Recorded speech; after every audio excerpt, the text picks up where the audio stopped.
Hello, beautiful souls. Welcome to Chakra Dance. I'm Natalie Southgate, and today I'd like to talk a little bit about emotions.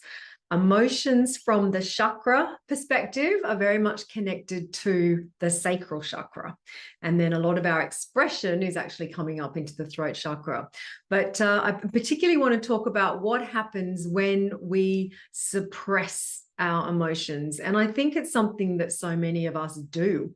We feel some anger coming up, and instead of actually expressing the anger, we suppress it. It's like, oh no, I better not have that. We might have some fear come up, we suppress it. Sometimes it can even be positive emotions. It can be, there's all this joy coming up, but it's like, oh no, I've got to be serious about something or another. I'm going to suppress it. And we end up kind of damming it in. If you imagine the emotions being like a flow of water, that if they just naturally flow, they just keep moving through. And sometimes the flow will be bigger and sometimes it'll be smaller and so on. But if you build a dam, what happens? Dun, dun, dun. It's like it starts to actually stop the water from flowing down. It starts to dam the water up. And this is quite often what happens to us. We dam up our emotions, and as well as, it at some point starting to explode out inappropriately, which is what can happen. Buried emotions can lead to all sorts of things. We know this, okay? It can lead to physical illnesses. It can lead to different mental health issues. And we can go on and on and on about the different things that burying our emotions does. But what I want to talk is almost from the other side of it. It's just that we're not only just burying our emotions when we do this.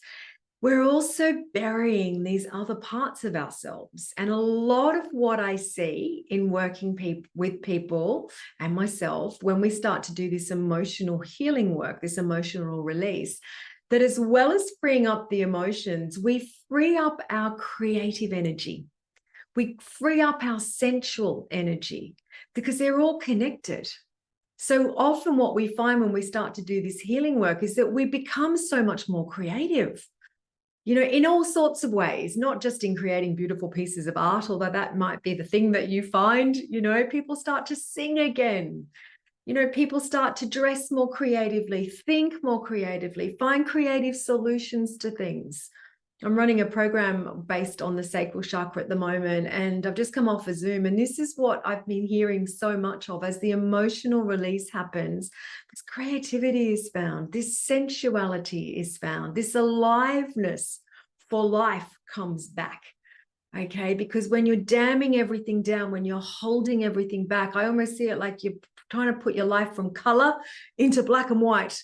Okay, so life can start to feel like that. It can start to feel quite monotonous, like you're going through the motions, like what's missing?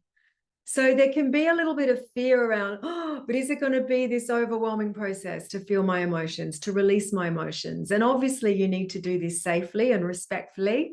And there are different techniques and different processes. Chakra dance is without a doubt one of them, because we actually work with releasing the emotions in a very gentle way and releasing them from the body, because we hold so many of these blocked emotions physically as well. So it's something that is, I would say, is one of the key healing aspects of chakra dance, is actually about this emotional release, this safe, contained in a way emotional release, and discovering this vitality, discovering your creative being, discovering the sensual part of who you are, that alive part of who you are. So just wanted to share this with you today, even if you can take some gentle steps and become more conscious, become a little bit more aware of when you are burying, when you are stopping yourself from having the feeling. Maybe have the feeling. Obviously, you don't want to do something that's going to harm somebody else or harm yourself. That's a different thing again. But if there's excitement coming up, allow that excitement. See what happens.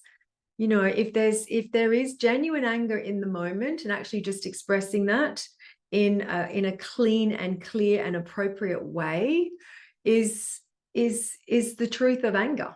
Again, with sadness, it's not to get stuck and wallow in the sadness, but to allow yourself that, yeah, sometimes you're going to feel sad. A certain situation has made you sad, and allowing that sadness to be there, not get stuck in it, but to pass through, to flow like the water. So little chat with you today about emotions, just so you can start, pondering, reflecting on where you're at with your own emotional well-being and what are some steps that you could take to improve that.